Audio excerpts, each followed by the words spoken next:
termination papers cited gross violation of medical protocol, a cold, bureaucratic phrase that felt utterly alien, juxtaposed against the memory of the frantic, blood-soaked minutes where protocol meant certain death for a 10-year-old girl.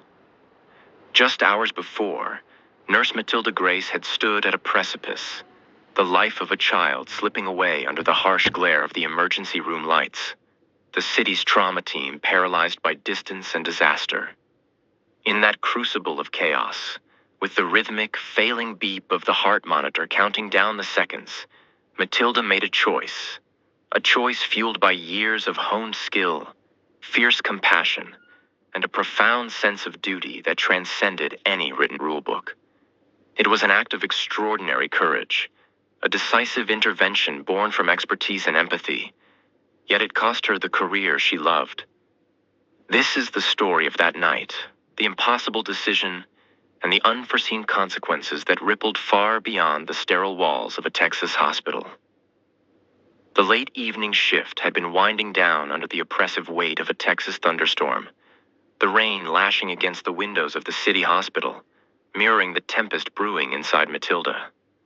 The usual hum of the hallways had subsided into a deceptive quiet, a calm shattered in an instant by the violent burst of the emergency room doors. Shouts echoed, footsteps pounded, panic clawed its way back into the night. Instinct, sharpened by years on the front lines, propelled Matilda forward even before the scene fully registered. Paramedics wrestled a gurney through the entrance.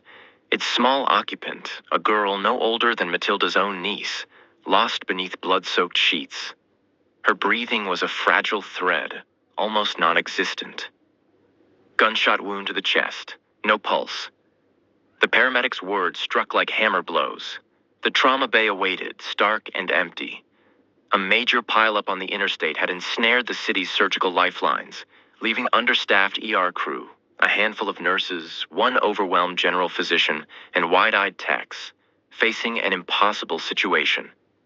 Matilda felt the familiar twitch in her fingers, the ingrained knowledge of precisely what needed to be done warring with the rigid hospital hierarchy that forbade her from taking the lead. Protocol was a shield, but tonight, it was also a shroud, threatening to envelop the dying child. Yet, watching Ava, they would later learn her name. Fade, protocol felt like a betrayal. Stepping into the breach, her voice, imbued with sudden, unshakable authority, cut through the rising panic. "Prepper now, I need a thoracotomy tray, stat." A stunned silence met her command, broken only by a junior nurse's hesitant protest. "Matilda, you can't." But Matilda's resolve was absolute. Her focus narrowed to the single critical imperative. "She'll die in 5 minutes if we wait," she snapped back, her tone leaving no room for argument, a testament to her emergent leadership in crisis. "Get the tray." The victim was Ava Lennox, a 10-year-old girl caught in the crossfire of a nearby robbery, a stray bullet tearing through her small chest. It had missed her heart by a whisper, but ravaged a lung and severed a critical artery. Her vital signs were plummeting. A chilling symphony played out on the monitors, her skin turning a ghostly pale, lips tinged blue, the unmistakable signs of life ebbing away. There was no more time for debate, no margin for hesitation. Matilda moved with the practiced efficiency born of countless hours assisting in surgeries, her hands scrubbing with record speed before donning gloves. Though officially barred from leading such procedures, her mind, a repository of observed techniques and emergency preparedness, locked into focus.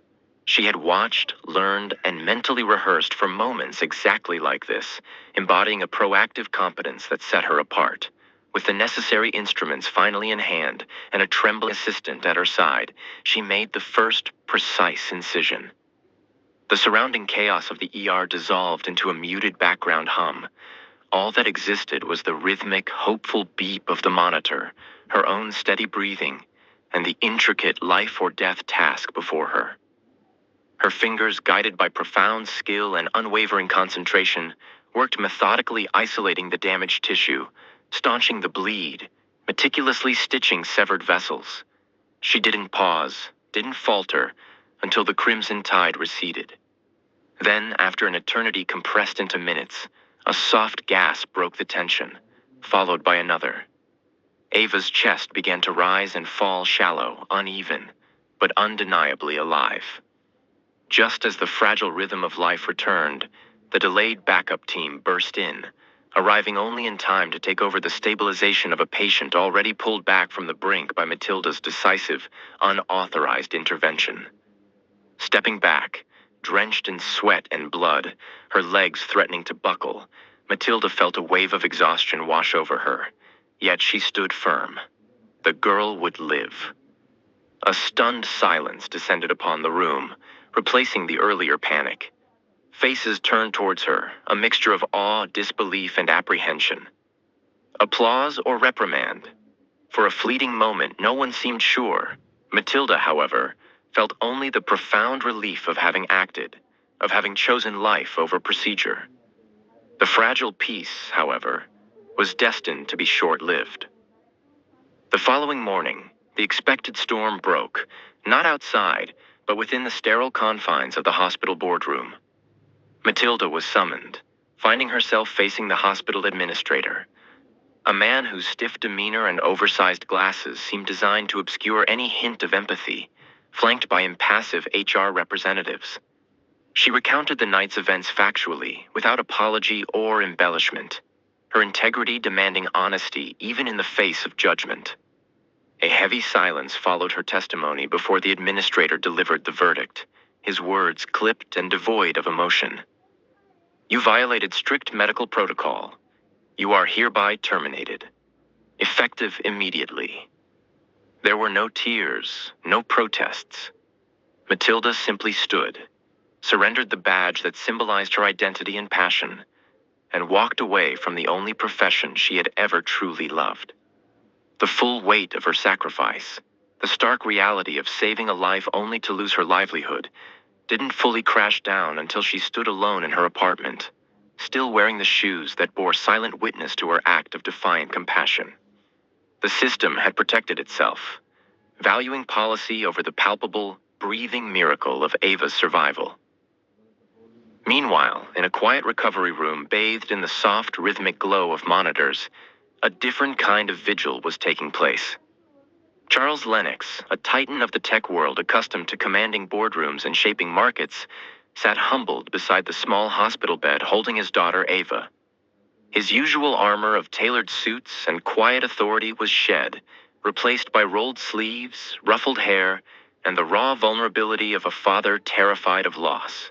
His hand enveloped Ava's tiny fingers, his other pressed against his forehead, trying to dispel the crushing weight of the previous 12 hours. He had arrived late the night before to find his daughter miraculously alive, snatched back from the brink by the swift, unauthorized actions of a nurse whose name he barely knew, Matilda Grace. He'd been told she acted when the designated trauma team was stranded, that she'd performed the emergency surgery herself, a breathtaking display of skill and courage under fire. Yet, when he asked to thank this unknown savior, he was met with evasive answers and finally, the staggering news. She had been fired that morning. The sheer absurdity, the injustice of it, began to fester, a cold anger coiling beneath his grief and relief. A young nurse, Nina, entered hesitantly, offering condolences and confirming the story. She described Matilda's calm focus, her decisive leadership in the midst of chaos, her calculated risk taken with full knowledge of the potential consequences. She knew she'd be punished, Nina whispered.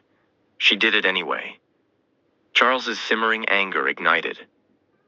What kind of place punishes someone for doing the right thing? He demanded, his voice low and dangerous. His resolve hardened. He had to find Matilda Grace. His search for her became a quiet, determined mission fueled by paternal gratitude and a billionaire's resources. He returned to Ava's bedside, his gaze falling upon a simple sketchpad found in her backpack, stained with droplets of her own blood. Inside, amongst drawings of her dog and family, was a new, unfinished sketch, a woman with kind eyes and curly hair, labeled simply Matilda, in Ava's shaky handwriting.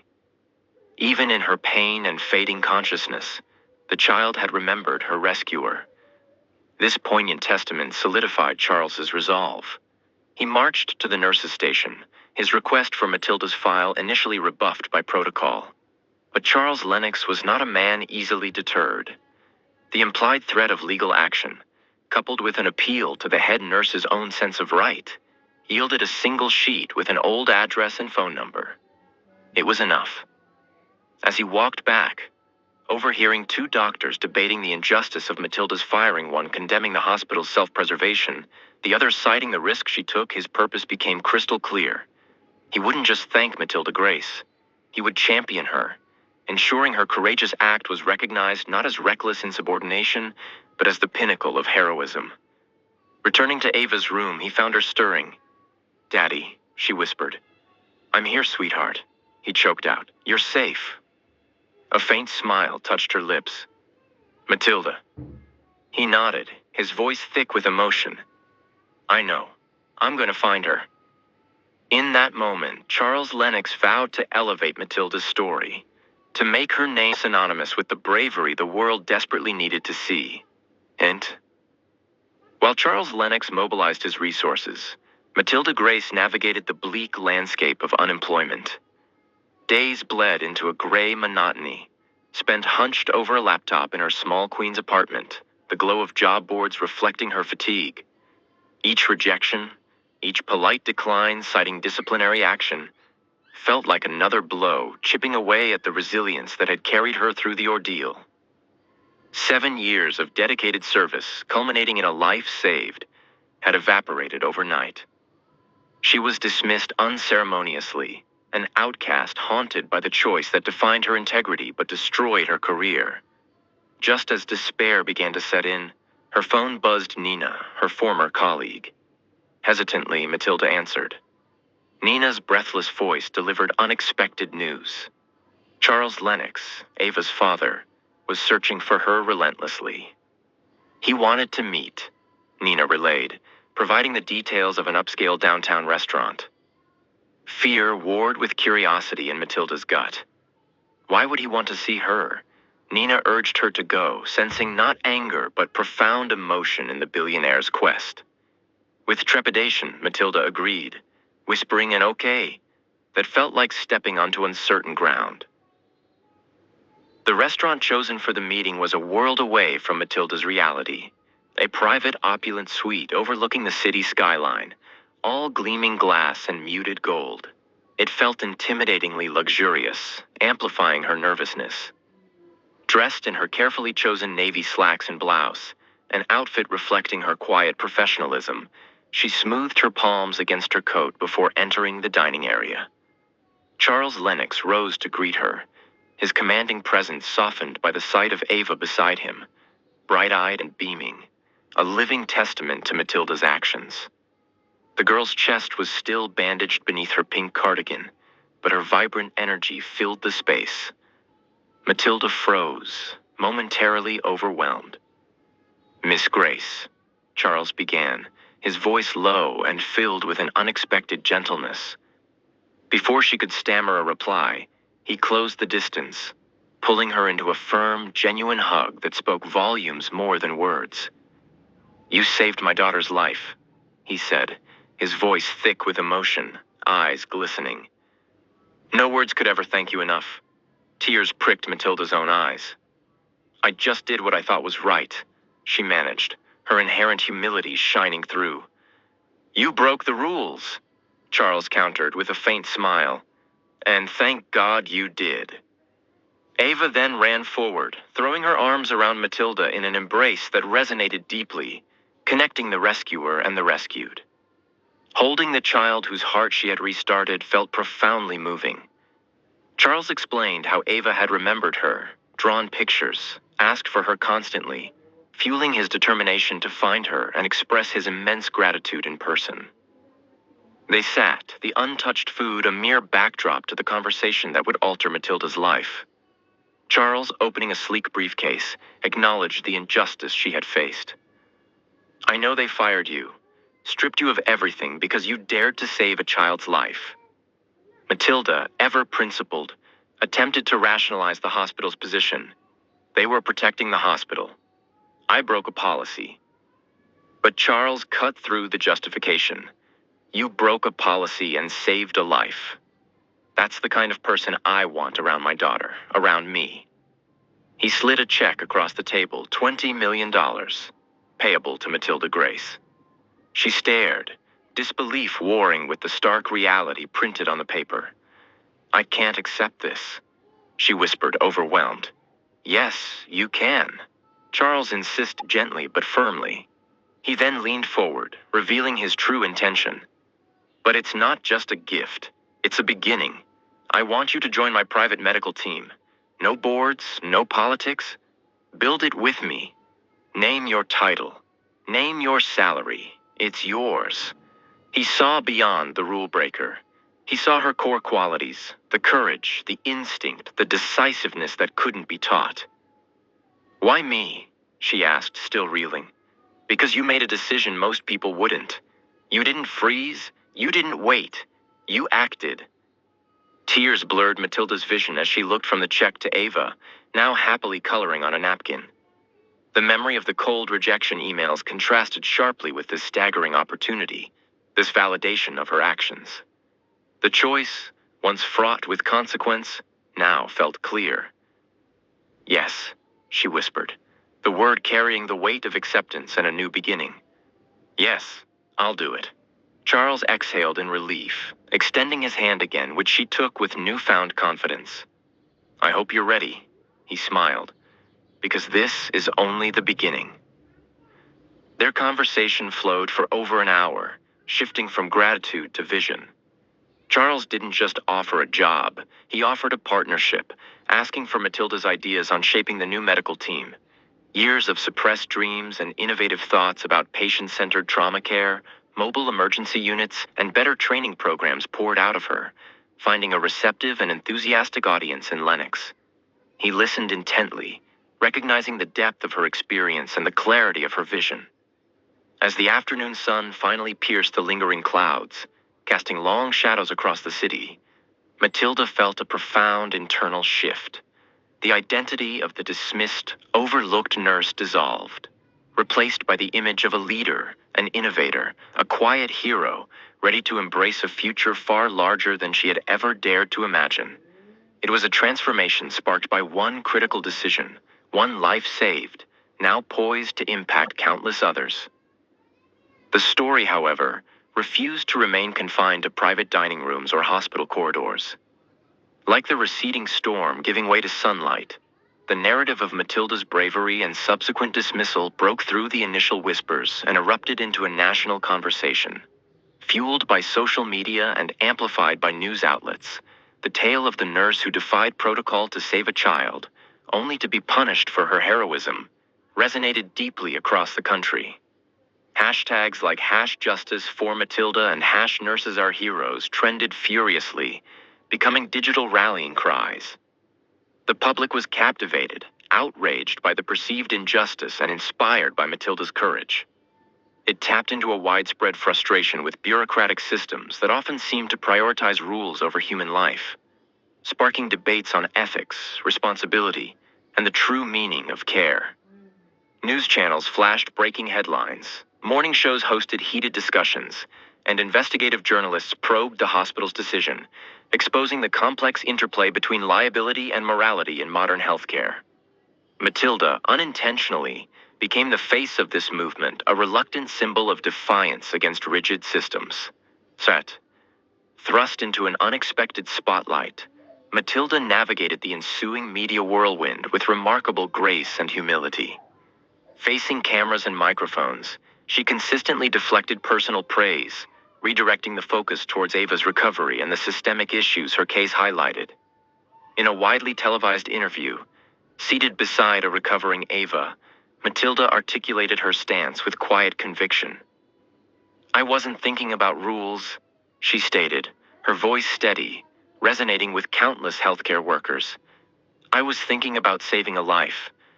Every second counts. If we wait for permission, sometimes it's already too late. These words became an anthem for those trapped between protocol and patient needs. Letters and emails flooded in, sharing stories of similar dilemmas, of risks taken, and of the frequent penalties for prioritizing patients over policy. These deeply personal accounts, from nurses in understaffed rural clinics to doctors in overwhelmed urban ERs, painted a stark picture of a system often at odds with its core mission. They spoke of disciplinary actions for administering life-saving medication without prior approval, of tragic losses due to bureaucratic delays.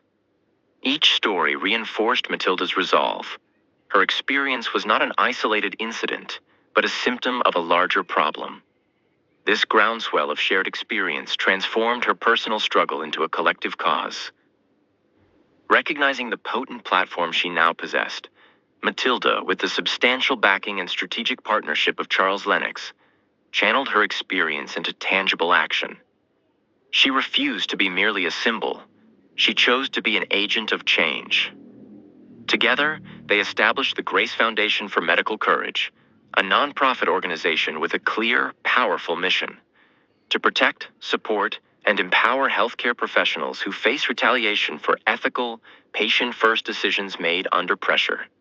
The foundation aimed to provide crucial legal aid, develop educational programs focused on navigating ethical gray areas in emergencies, and fund scholarships for nurses specializing in critical trauma care. This initiative marked a significant evolution for Matilda, showcasing her inherent vision and leadership qualities. Building the foundation became her new focus, demanding long hours collaborating with the legal experts, hospital administrators, and patient advocates. She was meticulously constructing a support network designed to amplify the voices often silenced by institutional fear and systemic inertia. The foundation's launch garnered widespread acclaim, further amplifying its crucial message and establishing Matilda not just as a hero, but as a proactive reformer dedicated to fixing the system that had failed her and countless others. Despite her newfound prominence, Matilda remained remarkably grounded, consistently using her platform not for self-aggrandizement, but as a catalyst for systemic reform. Every interview, every speech, became an opportunity to advocate for change, emphasizing that her story represented countless others facing similar impossible choices. "This isn't just about me," she declared passionately at a national nursing conference, her voice resonating with conviction. "It's about creating an environment where healthcare workers are supported, not punished, when they do what's right. We owe it to our patients and to ourselves to fight for this change." Her powerful advocacy, combined with the foundation's work, began to yield tangible results. Hospitals started reassessing rigid emergency protocols, seeking ways to empower staff to act decisively. Legislators began drafting proposals aimed at providing legal protection for healthcare workers acting in good faith during crises. Public opinion, galvanized by Matilda's unwavering integrity and compelling narrative, threw its weight behind these reform efforts. Her image evolved from that of a wronged nurse to a national symbol of courage, compassion, and ethical leadership. Yet, behind the public persona, Matilda remained deeply connected to the front lines. She traveled extensively, visiting hospitals, listening to the stories of nurses and doctors, her commitment to the Grace Foundation deepening with every encounter.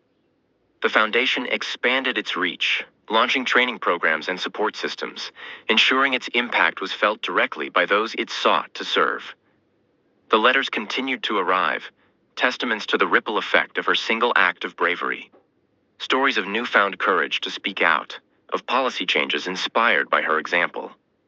Matilda understood the fleeting nature of fame, but embraced the enduring responsibility of her advocacy, investing the resources provided by Lennox not in personal luxury, but in building sustainable support for healthcare professionals.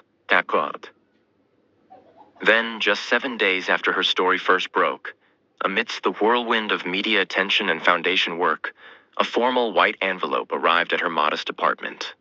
It bore the unmistakable embossed seal of the United States government.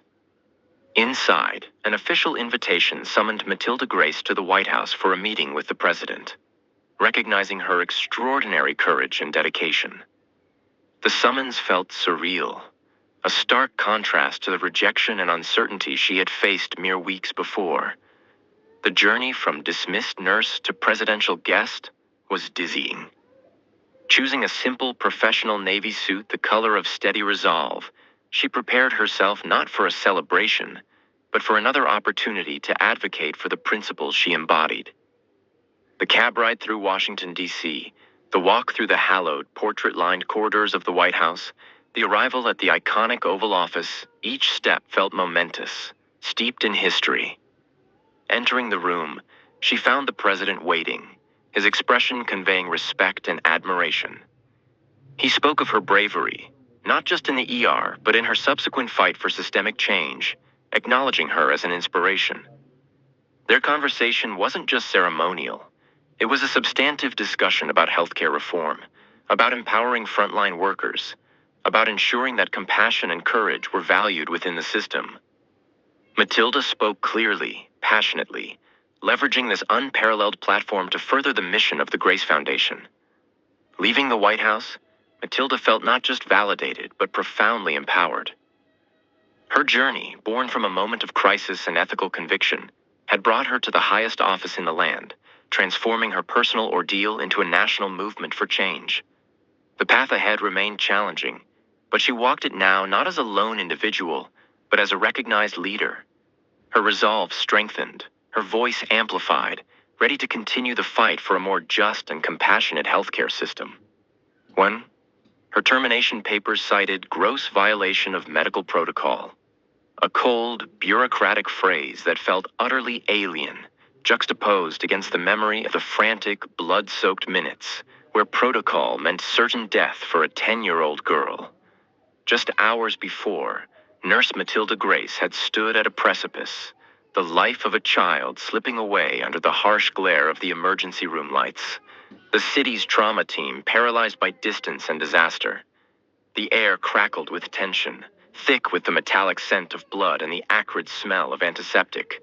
A stark contrast to the rhythmic, failing beep of the heart monitor counting down the seconds like a death knell. In that crucible of chaos, Matilda made a choice. A choice forged not in recklessness, but in the crucible of years of honed skill, fierce compassion, and a profound sense of ethical duty that resonated deeper than any written rulebook. It was an act of extraordinary courage, a decisive intervention born from expertise and empathy, a calculated risk taken when inaction guaranteed tragedy. Yet, this very act, this embodiment of the highest ideals of her profession, cost her the career she loved, the identity she had painstakingly built. This is the story of that rain-lashed night, the impossible decision made in the eye of the storm, and the unforeseen consequences that rippled outward, challenging the very foundations of medical ethics and institutional rigidity, ultimately echoing in the highest corridors of power. The late evening shift had been winding down under the oppressive weight of a Texas thunderstorm, the rain lashing against the windows of the city hospital with relentless fury, mirroring the tempest brewing inside Matilda. The usual hum of the hallways, the squeak of rubber soles, the murmur of hushed conversations, the distant clang of equipment had subsided into a deceptive quiet, a fragile calm shattered in an instant by the violent burst of the emergency room doors. Shouts echoed off the linoleum floors. Footsteps pounded with desperate urgency. Panic, raw and visceral, clawed its way back into the night. Instinct, sharpened by 7 years navigating the unpredictable currents of emergency medicine, propelled Matilda forward even before the scene fully registered in her exhausted mind. Paramedics wrestled a gurney through the entrance. Its small occupant, a girl no older than Matilda's own niece, lost beneath blood-soaked sheets, her slight form terrifyingly still. Her breathing was a fragile thread, a shallow, almost imperceptible flutter against the overwhelming silence of her stillness. Gunshot wound to the chest. No pulse. The paramedic's words, barked out with professional urgency yet tinged with despair, struck like hammer blows against Matilda's heart. The trauma bay awaited, stark and unnervingly empty. A major pileup on the interstate, a tangled mess of metal and flashing lights, had ensnared the city's surgical lifelines, leaving the understaffed ER crew, a handful of weary nurses, one overwhelmed general physician whose face was etched with strain, and wide-eyed techs visibly struggling to maintain composure, facing an impossible, rapidly deteriorating situation. Matilda felt the familiar twitch in her fingers, the muscle memory of countless procedures, the ingrained knowledge of precisely what needed to be done, warring with the rigid hospital hierarchy that forbade her, as a nurse, from taking the surgical lead. Protocol was a shield, designed to protect both patient and institution, but tonight it felt like a shroud, threatening to fatally envelop the dying child. Watching Ava, they would later learn her name, fade, her life measured in weakening monitor beeps, adhering to protocol felt like a profound betrayal of the oath Matilda had taken. Stepping into the breach, her voice, imbued with a sudden, unshakable authority that surprised even herself, cut through the rising panic like a scalpel. "Prep her now. I need a thoracotomy tray, Stet." A stunned silence met her command, the air thick with disbelief. A junior nurse, barely out of training, blinked at her, whispering the obvious objection. "Matilda, you can't." But Matilda's resolve was absolute. Forged in the heat of the moment, her focus narrowed to the single critical imperative: saving this child. "She'll die in 5 minutes if we wait," she snapped back, her tone sharp but steady, leaving no room for argument, a testament to her emergent leadership in crisis, her willingness to bear the responsibility others shied away from. "Get the tray." The victim was Ava Lennox, a 10-year-old girl whose afternoon playtime had been violently interrupted by the stray bullet from a nearby robbery, a random act of violence that had torn through her small chest with devastating force. It had missed her heart by a whisper, a fraction of an inch that was both a miracle and a curse, but it had ravaged a lung and severed a critical artery, unleashing a torrent of internal bleeding. Her vital signs were plummeting. A chilling symphony played out on the monitor's, heart rate fading, blood pressure crashing her skin, turning a ghostly pale, lips tinged blue, the unmistakable, terrifying signs of life ebbing away into the abyss. There was no more time for debate, no margin for hesitation, no possibility of waiting for an authority that might never arrive. Matilda moved with the practiced efficiency born of countless hours spent assisting in complex surgeries, her hands scrubbing with record speed before donning sterile gloves. Though officially barred from leading such invasive procedures, her mind, a repository of observed techniques, anatomical knowledge, and emergency preparedness drills, locked into focus. She had watched, learned, and mentally rehearsed for moments exactly like this, embodying a proactive competence and a readiness to act that set her apart. She understood the risks to the patient, to herself, to her license, but the greater risk, the unacceptable risk, was letting Ava die. With the necessary instruments finally assembled and a trembling but willing assistant at her side, she made the first precise incision. The surrounding chaos of the ER, the frantic calls, the hurried movements, the palpable fear dissolved into a muted background hum. All that existed for Matilda was the rhythmic, hopeful beep of the monitor, her own steady, controlled breathing, and the intricate, life-or-death task unfolding beneath her skilled hands. Her fingers, guided by profound anatomical knowledge, unwavering concentration, and a surgeon's steady touch, worked methodically, isolating the damaged tissue, staunching the furious bleed, meticulously identifying and stitching the severed vessels with sutures finer than hair. She didn't pause, didn't falter, her focus absolute, until the crimson tide receded and the frantic beeping began to steady. Then, after an eternity compressed into agonizing minutes, a soft gasp broke the tension, followed by another, stronger breath. Ava's chest began to rise and fall shallow, uneven, but undeniably, miraculously alive. Just as the fragile rhythm of life returned, the delayed backup team, sirens finally audible, burst in, their arrival feeling anticlimactic. They arrived only in time to take over the stabilization of a patient already pulled back from the brink by Matilda's decisive, unauthorized, and life-saving intervention. Stepping back from the gurney, drenched in sweat and Ava's blood, her scrubs stained crimson, her legs threatening to buckle under the combined weight of adrenaline and exhaustion, Matilda felt a wave of profound relief wash over her.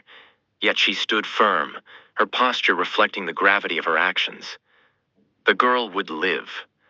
A stunned, almost reverent silence descended upon the room, replacing the earlier panic. Faces turned towards her, a complex mixture of awe, disbelief, relief, and apprehension reflected in their eyes. Applause or reprimand? For a fleeting moment, no one seemed sure how to react to this breach of protocol that had resulted in a saved life. Matilda, however, felt only the profound, bone-deep relief of having acted, of having chosen life over procedure, of having fulfilled her deepest calling. The fragile peace, however, the quiet after the storm of the procedure, was destined to be tragically short-lived. The following morning, the expected storm broke, not with thunder and lightning outside, but within the sterile wood-paneled confines of the hospital boardroom.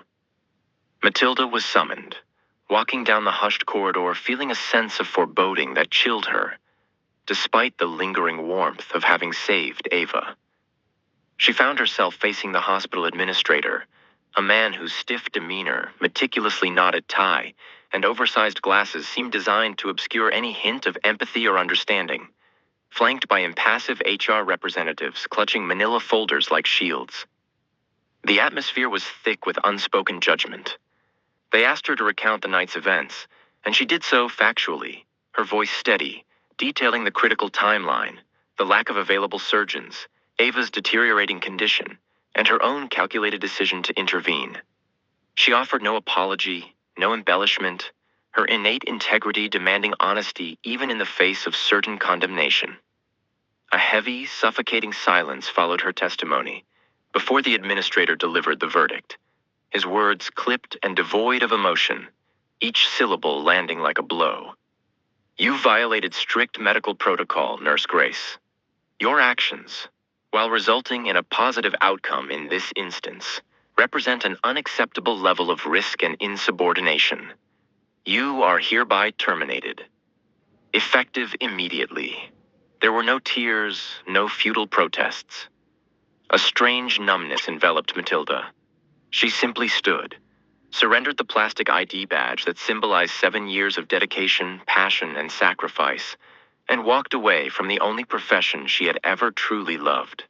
The corridors that had been her second home, now feeling alien and hostile. The full weight of her sacrifice, the stark, paradoxical reality of saving a life only to lose her livelihood, didn't fully crash down until she stood alone in the echoing silence of her small apartment hours later, still wearing the shoes that bore the faint, indelible stains of her act of defiant compassion. The system, in its rigid adherence to policy, had protected itself, valuing the letter of the law over the palpable, breathing miracle of Ava's survival. Meanwhile, in a quiet private recovery room bathed in the soft, rhythmic glow of monitors and smelling faintly of disinfectant, a different kind of vigil was taking place, one steeped in anguish and burgeoning gratitude. Charles Lennox, a titan of the tech world accustomed to commanding boardrooms and shaping global markets with decisive strategy, sat humbled and powerless beside the small hospital bed holding his precious daughter, Ava. His usual armor of bespoke suits and quiet, unshakable authority was shed, replaced by rolled sleeves, ruffled hair, and the raw, unguarded vulnerability of a father who had stared into the abyss of losing his child. His large hand gently enveloped Ava's tiny, still fingers, his other pressed against his forehead, trying physically to dispel the crushing weight, the sheer terror of the previous 12 hours. He had arrived late the night before, summoned from a business dinner, his world tilting violently on its axis, to find his daughter miraculously alive, snatched back from the brink by the swift, skilled, and entirely unauthorized actions of a nurse whose name he barely knew, Matilda Grace. He'd been told fragments of the story, how she acted decisively when the designated trauma team was stranded miles away by the pileup, how she'd performed the complex emergency surgery herself, a breathtaking display of skill, nerve, and courage under unimaginable fire. Yet, when he asked repeatedly to speak to this unknown savior, to express the overwhelming gratitude swelling in his chest, he was met with evasive answers, bureaucratic shuffling, and finally, the staggering, incomprehensible news. She had been fired that very morning. fired for saving his daughter. The sheer absurdity, the profound injustice of it, began to fester within him, a cold, sharp anger coiling beneath his grief and immense relief. A young nurse, Nina, one of Matilda's colleagues from the shift, entered hesitantly, offering quiet condolences and, when pressed, confirming the incredible story. She described Matilda's preternatural calm amidst the ER chaos, her decisive leadership that galvanized the faltering team, her calculated risk taken with full awareness of the potential career-ending consequences. She knew she'd be punished, Nina whispered, her eyes wide with a mixture of admiration and fear. She did it anyway. Charles's simmering anger finally ignited, burning away the last vestiges of shock. "What kind of place punishes someone for doing the right thing?" he demanded, his voice low and dangerous, resonating with the authority he usually reserved for hostile takeovers. His resolve hardened into an unshakable purpose. He had to find Matilda Grace. He owed her a debt that could never truly be repaid, but he would start by ensuring her sacrifice was not buried under hospital policy. His search for her became a quiet, determined mission, fueled by overwhelming paternal gratitude and propelled by the considerable resources at a billionaire's disposal. He returned to Ava's bedside, his gaze falling upon a simple spiral-bound sketchpad found clutched in her backpack when she was brought in, its cover slightly dented, stained with a few dried, dark droplets of her own blood.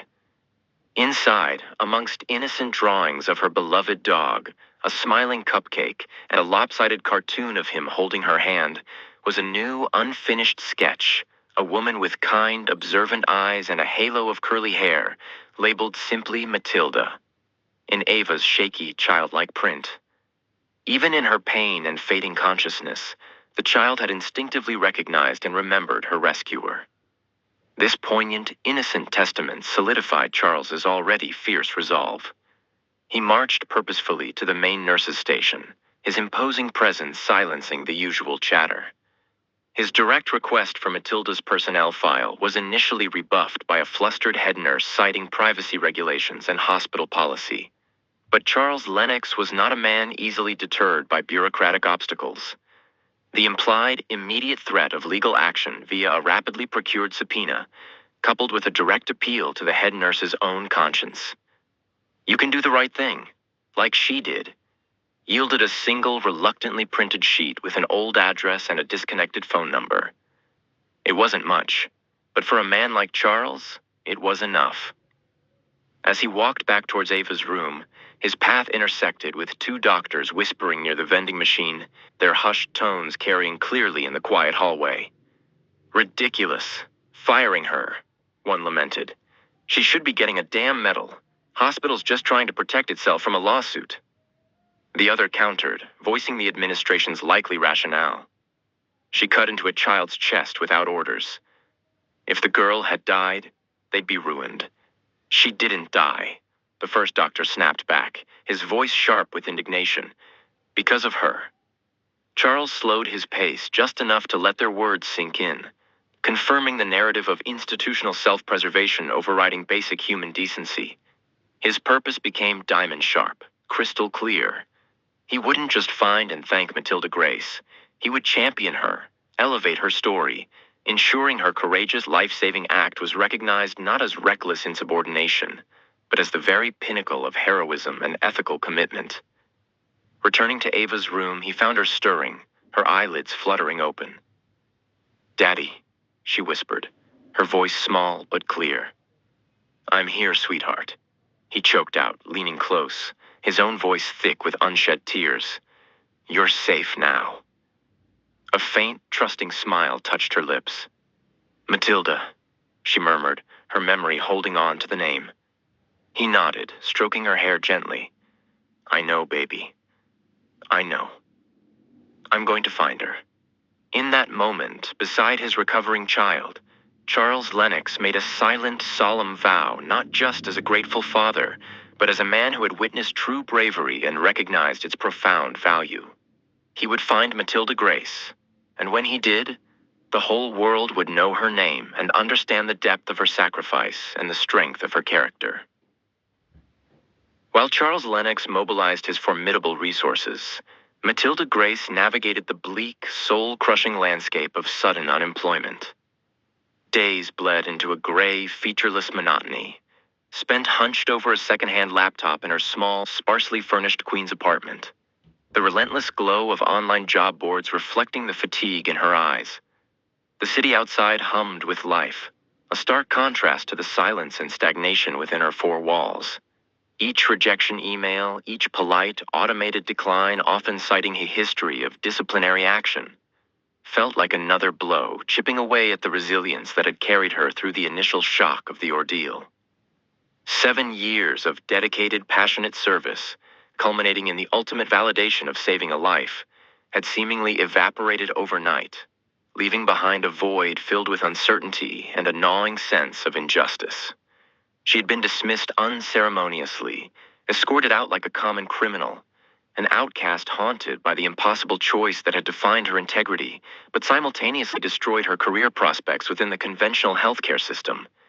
Just as despair began to weave its insidious tendrils around her spirit, her phone, resting silently on the cluttered kitchen table amidst unpaid bills, buzzed an unfamiliar number, but the caller ID displayed Nina, ear nurse. Her heart gave a painful jump. She hadn't heard from anyone at the hospital since her abrupt firing, assuming she had been ostracized. Hesitantly, bracing herself for potential awkwardness or even criticism, Matilda answered. Nina's breathless, excited voice tumbled out, delivering the most unexpected news. Charles Lennox, Ava's billionaire father, was searching for her relentlessly, calling administrators, managers, anyone who might know her whereabouts. He wanted to meet, Nina relayed urgently, providing the details of an upscale downtown restaurant, a place Matilda couldn't even afford to walk past, let alone dine in. Fear warred instantly with a flicker of curiosity in Matilda's gut. Why would a man like that want to see her? Was it to threaten legal action? To express anger? Nina quickly reassured her, sensing her apprehension. He didn't sound angry, Matilda, she insisted. He sounded emotional, grateful. Just go. Please. There was a long pause as Matilda absorbed the implications. With a deep breath, steeling herself for the unknown, she agreed, whispering an okay that felt like stepping onto profoundly uncertain, potentially life-altering ground. The restaurant chosen for the meeting was indeed a world away from Matilda's everyday reality, a private, hushed, opulent suite perched high above the city, offering panoramic skyline views through floor-to-ceiling windows. Everything gleamed polished marble, gleaming glass, muted gold accents underscored by the soft strains of unobtrusive classical music. It felt intimidatingly luxurious, amplifying the nervous flutter in her stomach. Dressed in her carefully chosen navy slacks and simple white blouse, an outfit selected to project quiet professionalism and respect, she smoothed her damp palms against her coat before stepping through the frosted glass doors into the private dining area. And then she saw them. Charles Lennox rose immediately to greet her, his tall, commanding presence instantly noticeable, yet softened by the genuine warmth in his eyes. But it wasn't his imposing figure or the aura of wealth that struck her first. It was the small girl standing beside him, holding his hand. Ava, bright-eyed, smiling tentatively, a living, breathing testament to that frantic night. The girl's chest was still discreetly wrapped in medical bandages beneath her soft pink cardigan, but her cheeks held the healthy bloom of recovery, and her vibrant energy seemed to fill the vast, elegant space. Matilda froze, momentarily overwhelmed by the sight, the reality of the life she had saved standing before her. Miss Grace, Charles began, his voice low, steady, and filled with an unexpected gentleness that disarmed her immediately.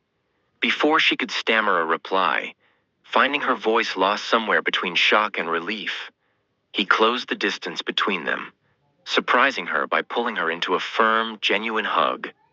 Not a polite formality, but an embrace conveying profound, heartfelt gratitude that spoke volumes more than words ever could. "You saved my daughter's life," he said when he pulled back, his voice thick with emotion, his eyes glistening with unshed tears. No words, no amount of money, could ever truly thank you enough. Tears pricked Matilda's own eyes, blurring the impossibly expensive view. I just did what I thought was right, she managed, her inherent humility, a core part of her character, shining through even in this extraordinary circumstance. You broke the rules, Charles countered, a faint, appreciative smile touching his lips. And thank God you did. Thank God for your courage. Just then, Ava let go of her father's hand and walked forward hesitantly. Hi, she said softly, her voice barely a whisper, yet carrying clearly in the quiet room.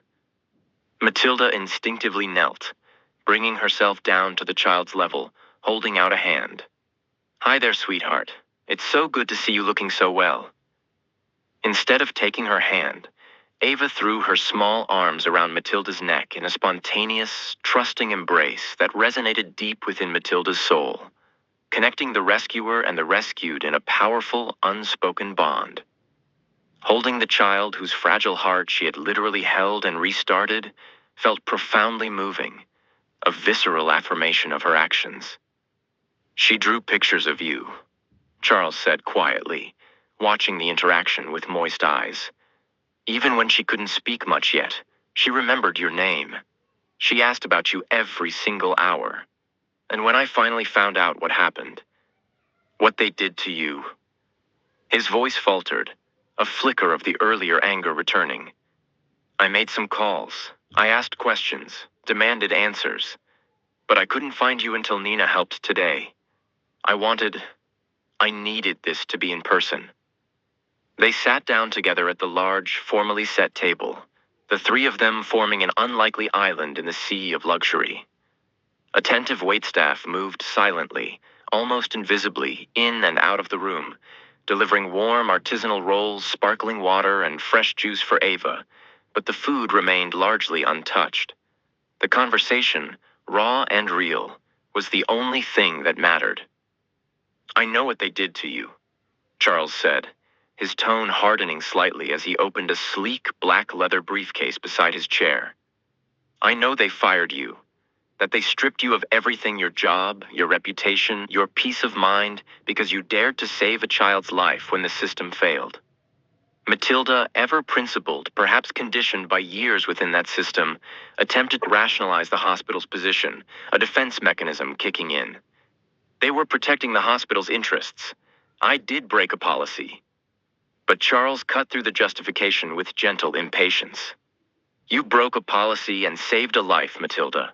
There's no comparison. That's the kind of integrity, the kind of person I want around my daughter, around my family, within my organization. He carefully pulled out a check and slid it across the polished mahogany table towards her. Matilda stared at it, her eyes widening. She didn't move, didn't breathe.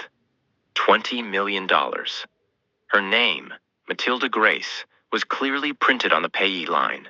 She blinked rapidly, then looked up at him, her expression a mixture of shock and disbelief. This can't be real. It's very real, Miss Grace, he said softly but firmly. It's yours. Consider it a small token, a thank you for giving me my daughter back, for doing what no one else dared to do, for being brave when it mattered most, for embodying the very best of humanity. Her hands trembled slightly as she hesitantly touched the crisp edge of the paper. I can't possibly accept this. Yes, he said, his gaze steady and unwavering, leaving no room for refusal. You can, and you will. There was silence for a long moment, the weight of the gesture hanging in the air. Then he leaned forward, resting his elbows on the table, his expression shifting from gratitude to purpose. But it's not just a gift, Matilda. It's an investment. It's a beginning. I want you to join my private medical team. We're building something new, outside the constraints of traditional hospital bureaucracy. No boards, no politics focused solely on providing the absolute best care. You'll have the best equipment, the best staff, unlimited resources. You'll help build it with me. Name your title, name your salary. It's yours. He saw beyond the rule breaker. He recognized the rare combination of skill, compassion, and decisive leadership she possessed, qualities he valued above all else. "Why me?" she asked, still reeling from the sheer scale of his offer, struggling to comprehend the sudden reversal of fortune. "Because you made a decision under pressure that most people couldn't. You didn't freeze. You didn't wait for permission that might never come. You acted. That kind of courage, that kind of instinct, you can't train that. It's innate. You are exactly what I want this team, this entire initiative to embody." Tears blurred Matilda's vision again. She looked down at Ava, who had begun happily coloring on a linen napkin with a pen borrowed from her dad's pocket, drawing stick figures and vibrant hearts, oblivious to the life-changing conversation unfolding above her. The stark memory of the cold kitchen table, the scrolling rejection emails, the sting of being walked out of the hospital like a criminal, all contrasted sharply with this staggering opportunity, this profound validation of her actions, this chance to not only regain her career, but to reshape it on her own terms. The choice, once fraught with devastating consequences, now felt surprisingly, liberatingly easy. "Yes," she whispered, the single word carrying the weight of acceptance, relief, and a dawning sense of a new, uncharted beginning. "Yes, I'll do it." Charles visibly exhaled, a slow release of tension, his expression softening into something between profound joy and deep relief. He extended his hand across the table again, and this time she took it without hesitation, her grip firm, reflecting her newfound confidence. "I hope you're ready?" He smiled, a genuine, warm smile that reached his eyes. "Because this is only the beginning. We have a lot of work to do and a lot of lives to potentially change." Knee. Their conversation flowed effortlessly for over an hour after that pivotal moment, shifting seamlessly from heartfelt gratitude to strategic vision. Charles didn't just offer her a job, he offered a true partnership, eagerly soliciting Matilda's ideas on shaping the new, cutting-edge private medical team. Years of suppressed dreams and innovative thoughts about truly patient-centered trauma care, rapidly deployable mobile emergency units for underserved areas, and advanced simulation training programs, ideas often dismissed or ignored within the rigid confines of her previous employment, poured out of her, finding a receptive, enthusiastic, and resource-rich audience in Lennox.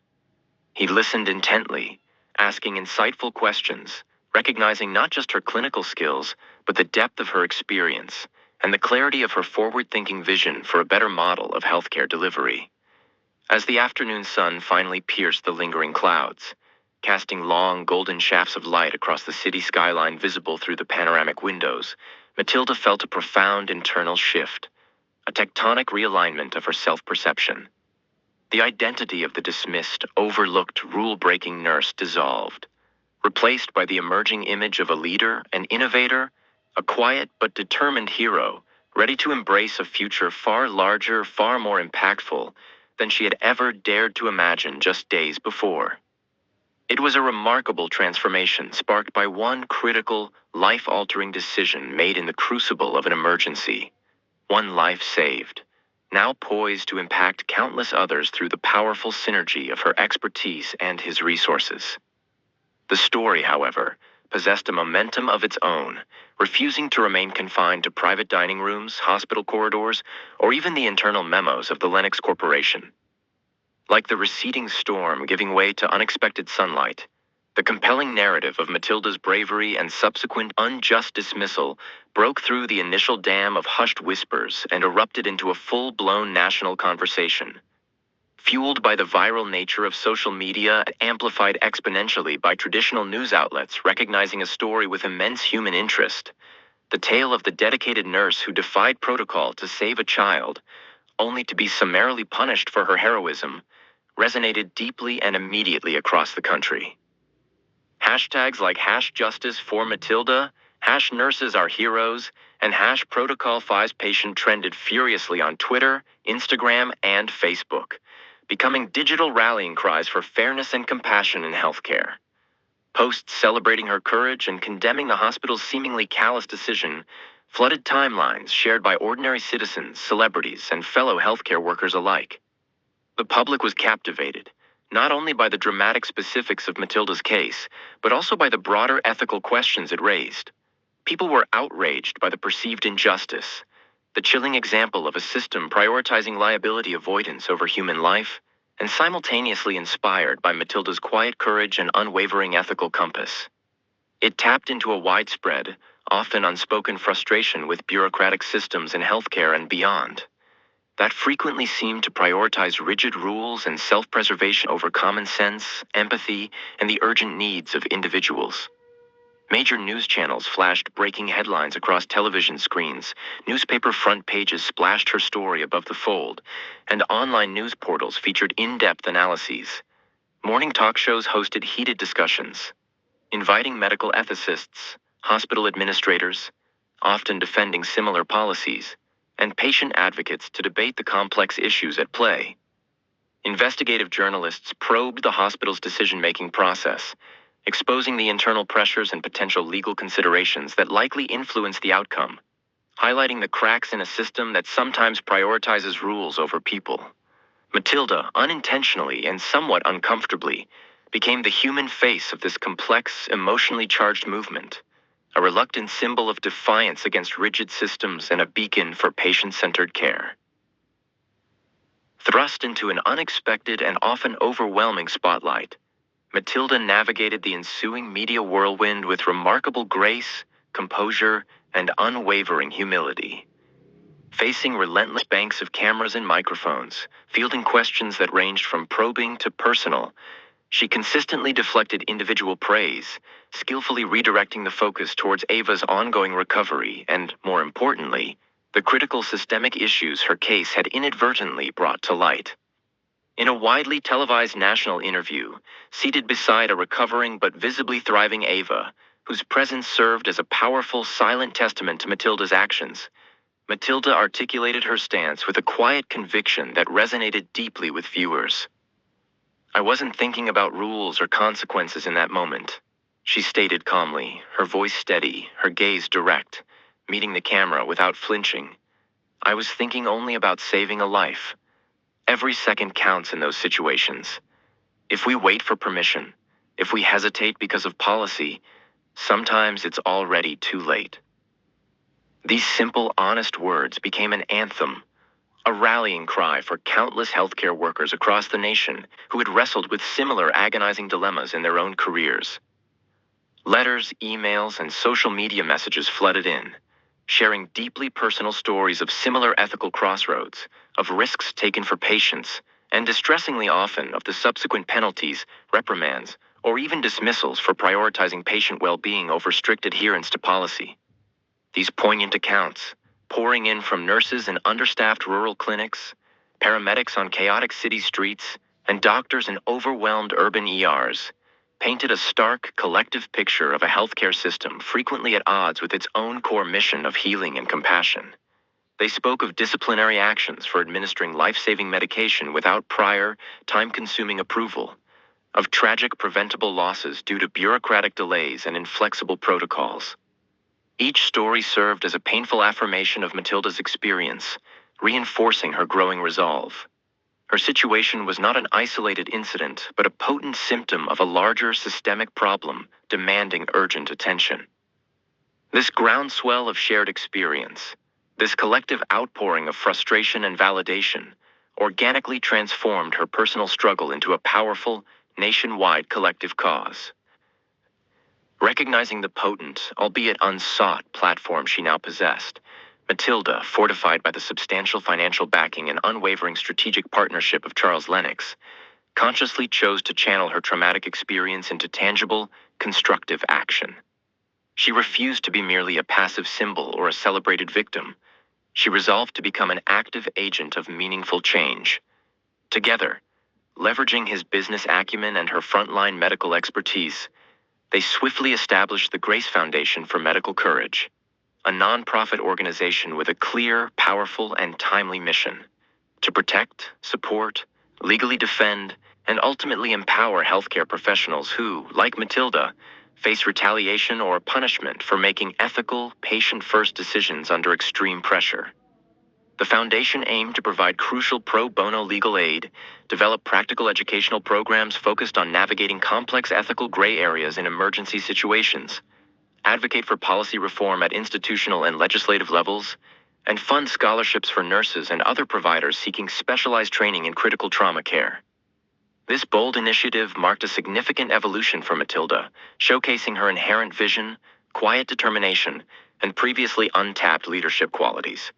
Building the foundation from the ground up became her new, all-consuming focus, demanding long hours collaborating with legal experts, bioethicists, seasoned hospital administrators willing to challenge the status quo, and passionate patient advocates.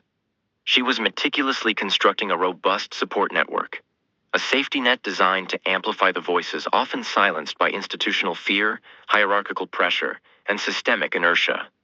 The foundation's official launch garnered widespread positive media attention and immediate public support, further amplifying its crucial message and establishing Matilda not just as an accidental hero, but as a thoughtful, proactive reformer dedicated to fixing the very system that had unjustly failed her and countless others like her. Despite her rapidly rising national prominence and the influx of support, Matilda remained remarkably grounded, consistently using her expanding platform not for self-aggrandizement or personal gain, but as a powerful catalyst for systemic reform within the healthcare industry.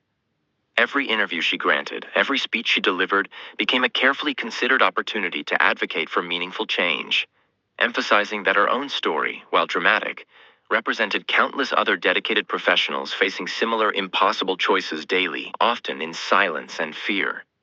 "This isn't just about me," she declared passionately during a keynote address at a major national nursing conference, her voice resonating with quiet conviction through the packed auditorium. "It's about fostering a culture of safety and trust, creating an environment where healthcare workers feel supported, not punished, when they prioritize patient well-being and act ethically in critical moments. We owe it to our patients, and frankly, we owe it to ourselves and the integrity of our professions, to fight for this essential change." Her powerful advocacy, combined with the Foundation's targeted initiatives and Charles Lennox's behind-the-scenes influence, began to yield tangible results. Hesitantly at first, then with growing momentum, hospitals across the country started reassessing their most rigid emergency protocols, exploring ways to empower experienced staff to act decisively within clearer, more flexible ethical guidelines. State legislators, responding to public pressure and lobbying efforts by the Grace Foundation and allied groups, began drafting proposals aimed at providing enhanced legal protection safe harbor laws for healthcare workers acting in good faith during documented crisis situations. Public opinion, galvanized by Matilda's unwavering integrity, her compelling personal narrative, and her articulate advocacy, threw its considerable weight behind these crucial reform efforts. Her public image evolved organically from that of a wronged nurse who got lucky to a respected national symbol of courage, compassion, ethical leadership, and effective advocacy. Yet, behind the polished public persona, Matilda remained deeply connected to the realities of frontline healthcare.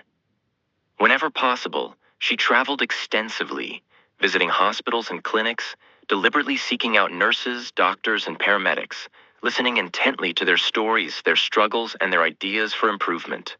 Her commitment to the Grace Foundation and its mission deepened profoundly with every encounter, fueling her determination. The foundation expanded its reach, launching practical training programs on ethical decision-making under duress and rapid emergency response protocols, ensuring its impact was felt directly by those it sought to serve. The letters and emails continued to arrive daily, powerful testaments to the positive ripple effect of her single act of bravery. Stories of nurses finding the courage to speak out against unsafe practices, of hospital units implementing new policies inspired by her example, of patients whose lives were saved because a provider felt empowered to act decisively. Matilda understood the potentially fleeting nature of fame, but fully embraced the enduring responsibility of her advocacy, ensuring the significant resources provided by Lennox were strategically invested not in personal luxury, but in building sustainable, long-term support systems for healthcare professionals nationwide. Then, just 7 whirlwind days after her story first broke and captured the nation's attention, amidst the constant hum of media requests and the demanding work of launching the foundation, a formal, crisp white envelope arrived at her modest apartment via special courier. It was heavy, made of thick cardstock, and bore the unmistakable, deeply embossed seal of the United States government, the White House. Her breath caught in her throat. Inside, printed on official letterhead, was a formal invitation summoning Matilda Grace to Washington, D.C. for a personal meeting with the President of the United States, recognizing her extraordinary courage, ethical clarity, and dedication to patient welfare. The summons felt utterly surreal, a dizzying, almost unbelievable contrast to the crushing rejection and profound uncertainty she had faced mere weeks before. The journey from dismissed nurse facing a ruined career to presidential guest was almost too rapid, too dramatic to fully comprehend. Choosing a simple, professional navy suit, the color reflecting her steady resolve and seriousness of purpose, she prepared herself mentally, viewing the invitation not as a personal honor or a culmination, but as another unprecedented opportunity to advocate for the principles she embodied and the systemic changes she believed were necessary. The cab ride through the monumental streets of Washington, D.C., the security checks, the walk through the hallowed, portrait-lined corridors of the West Wing, the arrival at the threshold of the iconic Oval Office, each step felt momentous, steeped in the weight of American history and power. Entering the famous room, she found the president waiting, rising from behind the resolute desk to greet her warmly, his expression conveying genuine respect and admiration.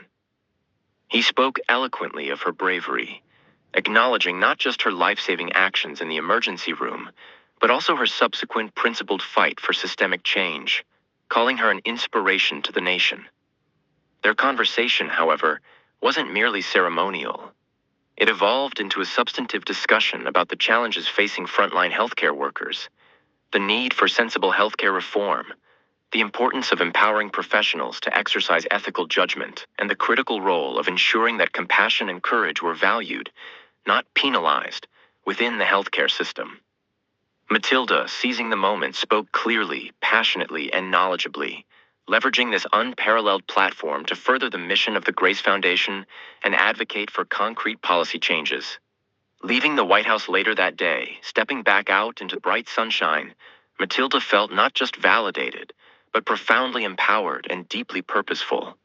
Her improbable journey, born from a single moment of crisis and unwavering ethical conviction, had brought her from the brink of professional ruin to the highest office in the land, transforming her personal ordeal into a catalyst for a national movement for change.